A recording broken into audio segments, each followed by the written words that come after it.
Bonjour et bienvenue à l'émission Vie de foi. Cette semaine, nous parlons d'un sujet très important, un sujet révolutionnaire pour plusieurs personnes.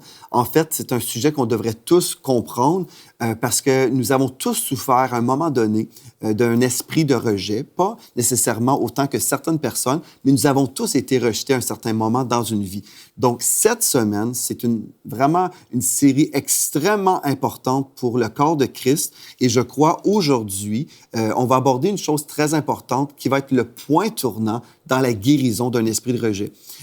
Souvent, quand on entend parler d'un esprit de rejet, la majorité du temps, on entend parler des symptômes, des racines, et 90% du temps, on va juste décortiquer le rejet et on va parler du rejet. Et en fait, ce n'est pas en identifiant les symptômes et en identifiant aussi les racines qu'on arrive à guérir. Ce que je veux cette semaine, c'est que vous puissiez être totalement affranchis d'un esprit de rejet pour entrer dans votre destinée. Parce que vous savez, le diable est un voleur. Il vient nous voler, nous égorger et nous détruire. Mais Jésus est venu pour nous donner la vie et la vie en abondance. Mais même si Jésus a tout accompli à la croix, il a déjà payé pour qu'on soit affranchis. Mais si on ne croit pas ce que la parole de Dieu dit, si nous sommes influencés par un esprit de rejet qui est en fait un esprit de mensonge, puis on se fait voler toute notre vie et le royaume de Dieu se fait voler aussi. Savez-vous pourquoi? Parce que si Dieu m'appelle à faire quelque chose pour son royaume, mais puisque je crois un mensonge, je suis toujours en train de me supprimer. Je dis « Oh non, pas moi », parce que je crois vraiment des mensonges de rejet. Finalement, le royaume de Dieu est limité. Mais c'est le temps pour nous, c'est l'heure pour nous, les francophones, qu'on peut se lever dans la guérison et on tourne la page sur le rejet, on reçoit l'acceptation du Seigneur Jésus et on arrive vraiment à faire une différence dans notre monde. Cette semaine est très importante, donc je vais vous encourager. Si vous avez raté la première émission, c'est absolument essentiel. Il n'y a aucune émission de cette série que vous pouvez choisir, ah bien, j'ai écouté tel ou tel titre. Si vous voulez vraiment vivre votre délivrance complète, je vais vous encourager, prenez la décision d'écouter tous les messages qui ont été préparés pour cette série, parce que vraiment, cette connaissance va vous rendre libre. Dans le psaume 42 et au verset 6, j'ai commencé hier la série avec ce verset, puis j'aimerais continuer aujourd'hui. C'est une très bonne question qu'on retrouve dans la parole de Dieu. Psaume 42 et au verset 6, où nous lisons « Pourquoi être abattu mon âme et gémir en moi? Espère en Dieu, car je le louerai encore. Il est mon salut et mon Dieu. » Donc, la question nous revient, pourquoi être abattu? Si nous sommes abattus, nous savons en fait que nous sommes en dehors de la volonté de Dieu. Dieu ne nous appelle pas à vivre la vie chrétienne dans l'abattement, à être découragé et gémir. Non, Dieu nous appelle à être guéris et à être une source de guérison. Donc, la question s'impose, pourquoi être abattu? Puis une des raisons qu'on est souvent abattu, c'est parce qu'on a cru un mensonge. Hier, on a vu qu'un esprit de mensonge, l'esprit de rejet est comme, comment dire, l'esprit de rejet peut se comprendre selon deux dimensions. Premièrement, c'est soit une âme blessée, OK? Donc, c'est un état d'âme, et ça peut aussi être un esprit méchant qui vient, donc littéralement, un esprit de rejet, mais plus précisément, cet esprit est un esprit de mensonge, où la personne a cru un mensonge sur sa valeur et sur son identité. Donc, elle vit toute sa vie dans le mensonge et elle se fait voler toute sa vie. Donc, on a vu ça hier. Donc, c'est très important d'être au courant de tout ça. Et ce mensonge peut ouvrir une porte. En fait, le fait de croire le mensonge, en fait, peut ouvrir une porte au monde spirituel où des esprits de mensonges viennent oppresser, donc ils viennent écraser une personne. On a vu hier que l'oppression, en fait, c'est une pression, une sensation d'angoisse accablante qui mène possiblement même à une gêne respiratoire. On a du mal à respirer tellement nous sommes écrasés par une oppression. Hier, j'ai prié pour votre délivrance. Si vous étiez là, bien, gloire à Dieu. Je crois aujourd'hui que vous êtes délivrés. Amen. Et sûrement à la fin de l'émission, je vais prier encore pour les nouvelles personnes qui viennent de se rajouter. Et on va vraiment croire toute la semaine pour une délivrance complète. Mais aujourd'hui, ce qu'on veut faire, c'est comprendre aussi, c'est que cette oppression peut soit nous écraser dans la défaite ou nous pousser sur nos genoux dans la victoire. Donc, si on ressent une oppression, on va soit sombrer dans la défaite ou dire, OK, je tombe, mais pas dans la défaite. Je tombe sur mes genoux et je vais prier, je vais chercher la face de Dieu et je vais recevoir ma délivrance au nom de Jésus. OK, comment rejeter le rejet? On a déjà mentionné à la fin de l'émission précédente, j'ai mentionné quatre aspects ou 4 étapes précises qu'on doit expérimenter pour vivre la guérison du rejet. Et j'ai juste effleuré ce sujet. Et aujourd'hui, on va commencer vraiment dans les 2 premiers points. Mais je vais vous redonner encore les 4. Donc, je dois me repentir d'avoir cru au mensonge. C'est l'étape numéro 1. Ensuite, je dois recevoir la délivrance d'une oppression spirituelle. Ensuite, je dois recevoir la guérison de l'âme. Et finalement, je dois accepter le processus de la restauration. Aujourd'hui, on va s'attarder aux 2 premiers points. Donc, je me repens d'avoir cru au mensonge. OK. Si je comprends que je ne suis pas un esprit de rejet, je ne suis pas le rejet moi-même, mais j'ai été influencé, j'ai accueilli peut-être un esprit de rejet, je dois vraiment me repentir d'avoir cru au mensonge. Parce que le rejet ou l'esprit de rejet, en fait, vient du royaume des ténèbres. Nous savons que le diable est le père du mensonge. Il vient nous dire qu'on n'a pas de valeur. Peut-être que les personnes qui nous ont maudites dans le passé, bien, ces personnes-là ont été inspirées par des mauvais esprits et on a cru leur message, on a adopté leur message et puis finalement, on a été comme totalement influencés dans notre vie en croyant ces mensonges-là. Et puis si on comprend que Dieu est lumière, que Dieu est dans la vérité, bien, on doit se repentir parce qu'on a cru un mensonge. Vous allez dire, oui, mais j'étais un enfant quand on m'a maudit. J'étais un enfant, est-ce que je dois vraiment me repentir parce que les gens ont été méchants envers moi? Écoutez bien ce que je veux vous aider à comprendre. La repentance est essentielle. Vous ne pourrez pas vous repentir d'avoir été victime. C'est pas ça que je suis en train de dire. Vous ne pourrez pas dire, ah bien, je te demande pardon, Seigneur, parce que quand j'étais un enfant, on m'a maltraité. Non, certainement pas. Vous devez pardonner, par contre, ces personnes-là. Ceci dit, ce que vous devez comprendre, OK, lorsque vous étiez victime à l'époque, bon, vous avez souffert, vous avez été meurtri. Ce n'est pas de votre faute, là. Par contre, si vous avez cru pendant des années, vous avez cru des mensonges, ce que vous voulez faire, c'est changer votre façon de penser. Et le mot repentance veut dire changer notre façon de penser. Si je crois que je ne vaux rien, je dois me repentir. Je dois dire non, je ne crois plus ces choses-là. Donc, je dois me repentir aujourd'hui même. Et dans Jean 8, 44, la Bible nous dit, le diable est le père du mensonge. Il est menteur et le père du mensonge. Et si je me repens, bien là, je suis en train de fermer la porte au diable. Donc, vous pouvez juste le faire. Et une chose très importante, quand je me repens aussi auprès du Seigneur, puis je dis, Seigneur, je te demande pardon parce que je me suis soumis aux influences du diable dans ma vie. Et vous allez comprendre pourquoi. Pourquoi c'est important de faire ça? C'est parce que quand j'ai ouvert cette porte, bien, non seulement j'ai été victime, mais la personne blessée, souvent, va blesser aussi à son tour. OK? Donc, c'est une chose importante. Typiquement, une personne blessée va blesser quelqu'un à son tour. Donc, si je ne me repens pas vraiment d'avoir cru un mensonge, ça va être difficile pour moi de me repentir des autres gestes que j'ai pu commettre. Souvent, quand on parle de la guérison de l'esprit de rejet, on parle souvent des victimes. Et c'est bien, il faut le faire parce que oui, il y a des victimes qui sont meurtries. Mais on adresse souvent juste l'esprit de rejet au niveau des victimes. Mais on doit comprendre aussi qu'une personne qui a été victime, souvent, devient l'auteur du rejet après coup. Donc, ce qu'on veut faire aujourd'hui, on va se poser des questions. On va regarder pendant quelques instants le côté sombre de cet esprit de rejet. Avez-vous déjà fait des victimes? Je vous pose la question aujourd'hui. Si vous réalisez, peut-être vous avez suivi l'émission d'hier et vous avez vu, OK, oui, c'est moi, ça, j'ai vraiment un esprit de rejet sur ma vie. J'ai vraiment cru le mensonge et puis vraiment, ma vie a été influencée par cet esprit de rejet. Si vous dites, OK, oui, ça, c'est moi. Mais là, j'aimerais vous poser la question, avez-vous déjà fait des victimes? Il n'y a pas seulement des victimes du rejet, mais il y a aussi des auteurs du rejet. Êtes-vous un auteur du rejet? Une personne honnête devrait avouer, peut-être en voulant me valoriser, j'ai méprisé des personnes, j'ai dévalorisé mon prochain. Est-ce que c'est le cas? Est-ce que dans ce désir de vouloir vous valoriser, vous avez été méchant dans vos paroles avec des personnes?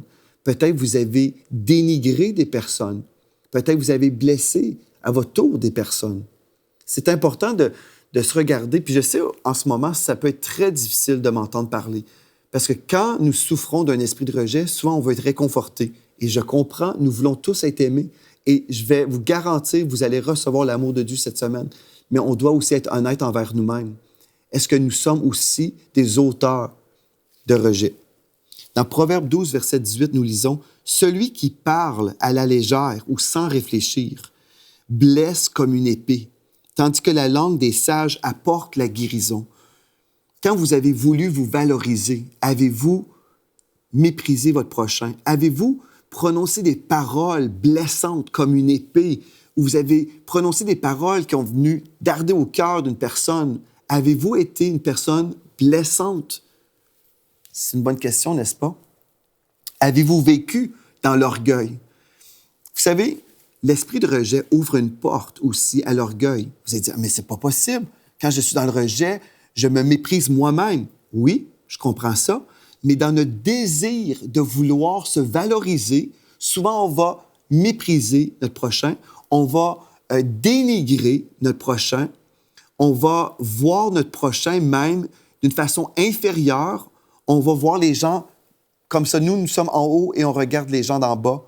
Quand nous souffrons d'un esprit de rejet, souvent, c'est ça qui se produit. On regarde les gens de haut et puis on est dans le mépris.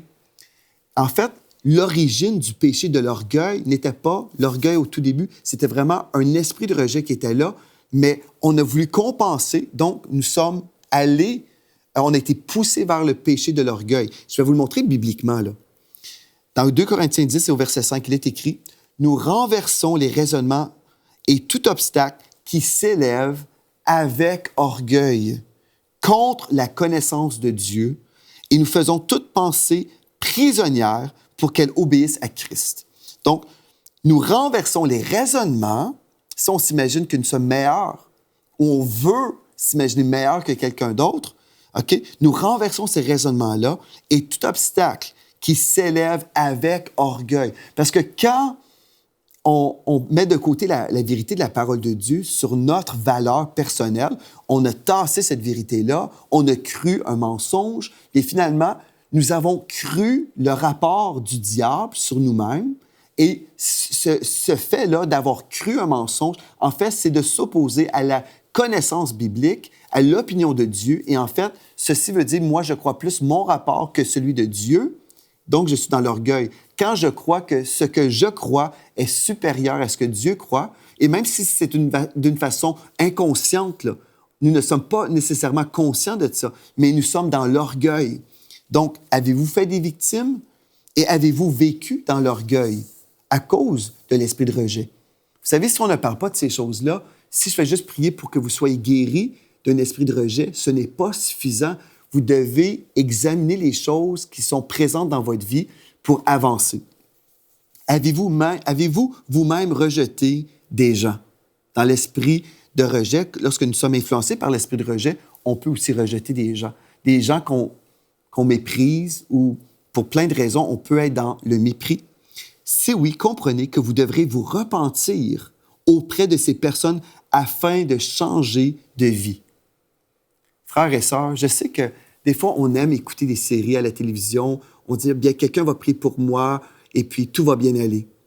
Mais parfois, on doit prendre des décisions. Parfois, on doit dire, OK, cela va me coûter quelque chose. Cela va me coûter de l'orgueil.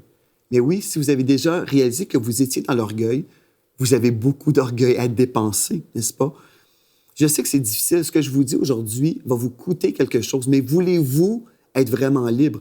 Si vous êtes dans l'orgueil à cause de l'esprit de rejet, bien, vous voulez être affranchi. Une des façons que vous pouvez être affranchi, c'est en allant voir la personne ou des personnes et dire, écoutez, j'ai agi de telle façon, j'ai prononcé des paroles blessantes, méchantes, et je vous demande pardon. Je vous demande pardon. Et puis, si vous faites ça, vous savez, vous allez commencer à expérimenter une délivrance dans votre vie. Et peut-être la personne aussi a été rejetée par vous. Elle va peut-être justement vous pardonner et pleurer et elle va vivre sa propre percée. Donc déjà, vous pourrez être une source de guérison pour quelqu'un. Parce que peut-être en rejetant quelqu'un, vous avez créé d'autres rejets dans la vie d'une autre personne et là, vous avez semé du rejet. Vous savez, c'est ça que le diable fait. Il nous attaque. Là, nous sommes rejetés. Oui, il y a des personnes qui ont été des instruments de rejet. On ne peut pas tout mettre sur le dos du diable, mais nous savons que ultimement, c'est l'esprit méchant derrière ces personnes-là qui ont agi. Donc, nous avons été rejetés, mais ensuite, on rejette d'autres personnes et on crée encore d'autres blessures. C'est ça que le diable fait. Il va de blessure en blessure, mais Dieu, lui, il va de gloire en gloire, de guérison en guérison. On peut renverser le travail du diable aujourd'hui en acceptant l'appel divin, l'appel de la repentance, à la repentance. Si vous dites, OK, mais j'ai rejeté des personnes dans ma vie parce que ces gens-là marchaient dans le péché. Je vais ouvrir une parenthèse parce que dans 1 Corinthiens 5, verset 13, la Bible nous dit, les gens de l'extérieur, Dieu les jugera, chassez le méchant du milieu de vous. Donc, il faut juste ici nuancer quelque chose, très important. Des fois, on doit tourner la page sur certaines relations qui sont toxiques. Donc, je veux juste vous aider à comprendre ici que je ne suis pas en train de dire qu'on doit retourner dans le passé et peut-être rétablir des relations qui sont toxiques. Si, admettons, une personne est une source de péché dans votre vie, bien, c'est bien de ne pas côtoyer la personne. OK? Donc, ça, c'est une chose très importante. Je voulais le préciser parce qu'il y a un bon rejet, selon la parole de Dieu. Chassez le méchant du milieu de vous. Ici, on ne parle pas d'une personne qui veut se repentir, on parle d'une personne qui veut être rebelle contre Dieu. Donc, il ne faut pas se tenir ou côtoyer des personnes qui sont rebelles, qui sont dans le péché, qui veulent renier Christ. Donc, je veux juste préciser ça parce que c'est tellement important. Donc, OK, ce que nous avons vu en ce moment, dans cette émission, je vous ai posé 3 questions très importantes. Avez-vous déjà fait des victimes? Avez-vous vécu dans l'orgueil? Avez-vous vous-même rejeté des gens? Si vous dites, oui, c'est mon cas. Pasteur Joël, c'est mon cas, j'ai tout fait ça, là. Qu'est-ce que vous allez faire aujourd'hui? C'est vraiment la question, là. On peut écouter une série comme ça pour le divertissement et dire, OK, je vais écouter la télé chrétienne, je vais m'exposer à la parole de Dieu. Mais voulez-vous vraiment expérimenter la guérison aujourd'hui? C'est ma prière pour vous. Vraiment que vous puissiez dire, Seigneur, je vais passer à l'action, je vais aller me repentir auprès des personnes que j'ai blessées. Aussi, la deuxième chose que je dois faire, donc non seulement je dois me repentir, mais je dois recevoir ma délivrance de cette oppression de mensonges. Dans Marc 3, au verset 27, nous lisons « Personne ne peut entrer dans la maison d'un homme fort et piller ses biens sans avoir d'abord attaché cet homme fort, alors seulement il pillera sa maison. » Ce qu'on veut faire, c'est vous libérer totalement de toute forme d'oppression. Mais avant de vivre toute la restauration que Dieu en réserve, si on laisse une oppression là, si on laisse un mauvais esprit dominer sur votre vie, on peut vous donner la parole de Dieu, mais finalement, le ménage n'a pas été fait. On veut chasser le méchant. Amen? On veut chasser le méchant, on veut chasser l'oppression. Mais comment faire? Comment faire? Bien, je vais prier pour vous, certainement, et vous allez vous accorder dans la foi aujourd'hui même. Vous allez relâcher votre foi. Mais une chose importante aussi, vous allez secouer la terre de vos sandales. Je vais vous montrer pourquoi. OK, écoutez bien ceci. Vous savez, même les disciples du Seigneur Jésus pouvaient être rejetés. Oui, Jésus l'avait dit dans Marc 6 au verset 11. Il a dit, si dans une ville, quand Jésus envoyait ses disciples, il a dit à ses disciples, si dans une ville, les gens ne vous accueillent pas et ne vous écoutent pas, retirez-vous de là et secouez la poussière de vos pieds. Jésus a dit à ses disciples, écoutez, si vous allez dans un village et on ne vous accueille pas, on vous rejette, en fait, c'est ça que Jésus est en train de dire, si on vous rejette, secouez la poussière de vos pieds en témoignage contre eux. Donc, c'est ça qu'on doit faire. Nous avons été rejetés. Il y a certaines personnes qui vont toujours nous rejeter. On ne peut pas forcer les personnes à nous recevoir, mais ce qu'on peut faire, on peut décider comment nous allons réagir. Et le Seigneur Jésus nous a déjà dit, en parlant à ses disciples, il a dit, voici ce que vous devez faire. Vous allez rejeter le rejet. Vous allez secouer la poussière de vos pieds. Et ensuite, on retrouve dans le même passage que les disciples du Seigneur Jésus continuaient à aller prêcher. Ils n'ont pas été stoppés dans leur ministère à cause du rejet. Mais plusieurs chrétiens, parfois, sont stoppés, ils sont limités, ils ont été rejetés. Et puis là, ils se disent, ah bien, j'ai été rejeté. Et puis là, leur focus est sur le rejet.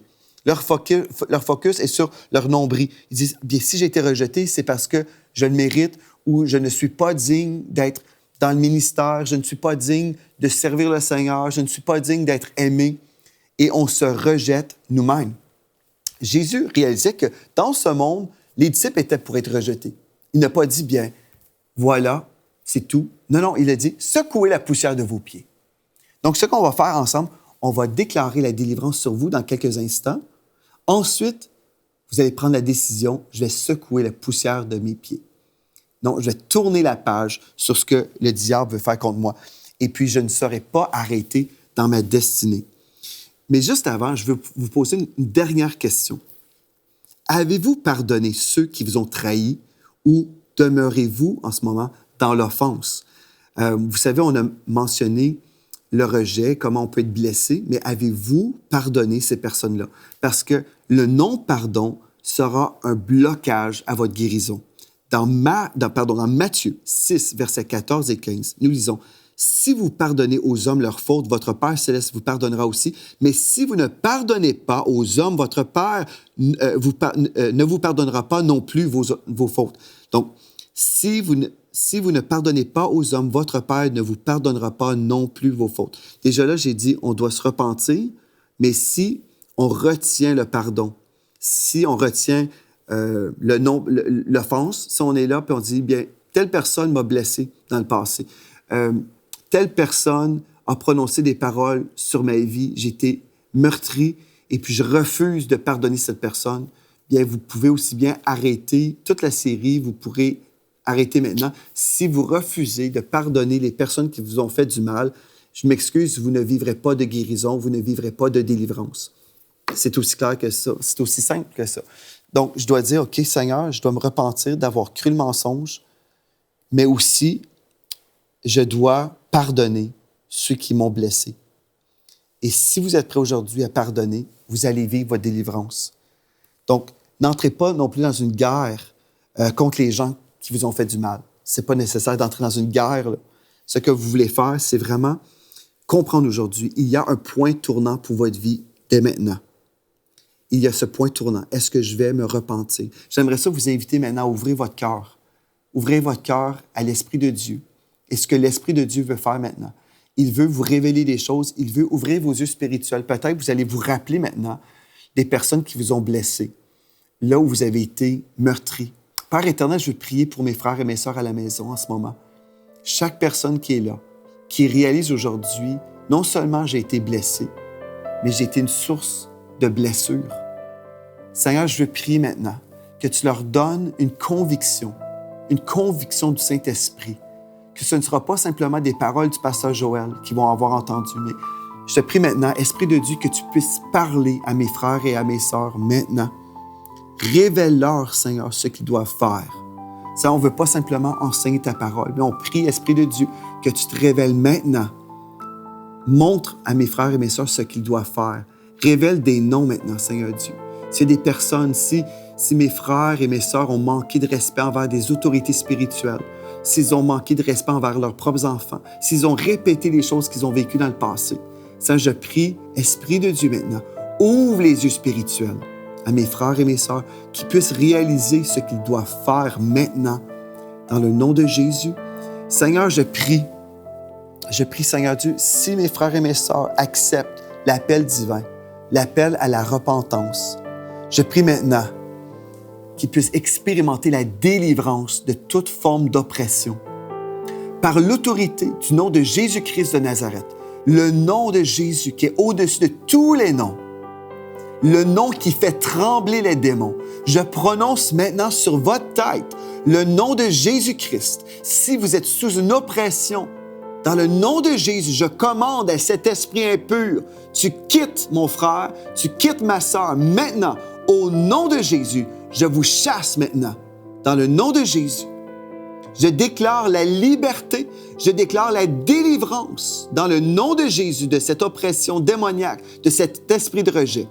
Maintenant, Esprit de Dieu, je prie et je déclare le baume de guérison dans les émotions, Seigneur. Ces personnes, mes frères et mes sœurs qui ont été meurtris, peut-être même dans leur enfance, ils ont vécu des blessures profondes où ils ont beaucoup souffert. Seigneur, tu as connu leur souffrance et tu as porté leur souffrance à la croix.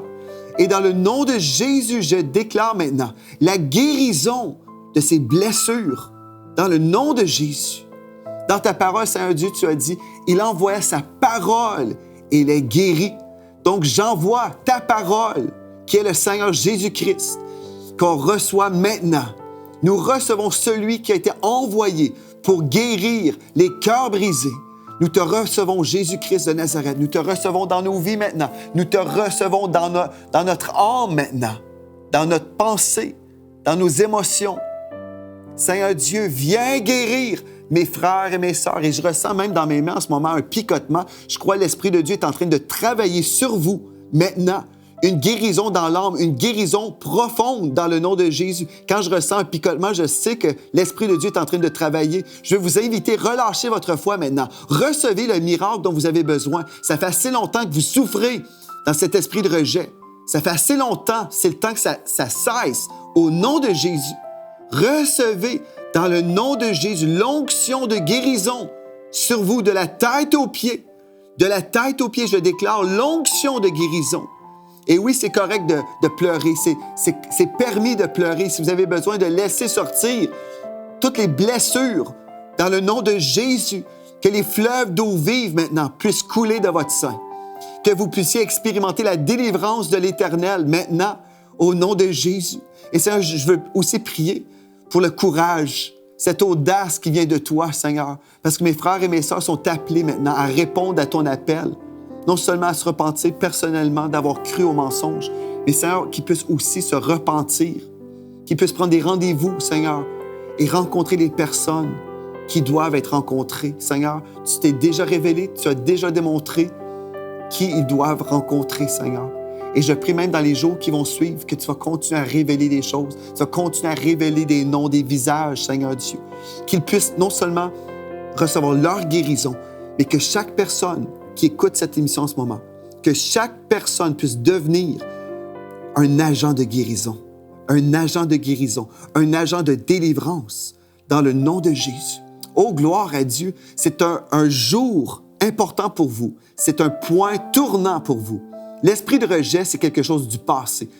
C'est le passé pour vous au nom de Jésus. Et demain, on va poursuivre dans cette série et on va continuer à comprendre comment on va avancer maintenant. Nous avons été délivrés de cette oppression, mais comment avancer dans une nouvelle vie? On va établir des nouvelles racines, on va expérimenter le bain d'amour du Saint-Esprit, une thérapie du Saint-Esprit. Vous ne voulez pas manquer cette série. C'est vraiment une question entre la vie et la mort de votre destinée. Soyez au rendez-vous. Merci d'avoir été là. Invitez vos amis et écrivez-moi aussi vos témoignages à videfoi@enseigne-moi.com. On va se réjouir. On va se réjouir de voir des vies transformées dans le nom de Jésus. Amen et Amen.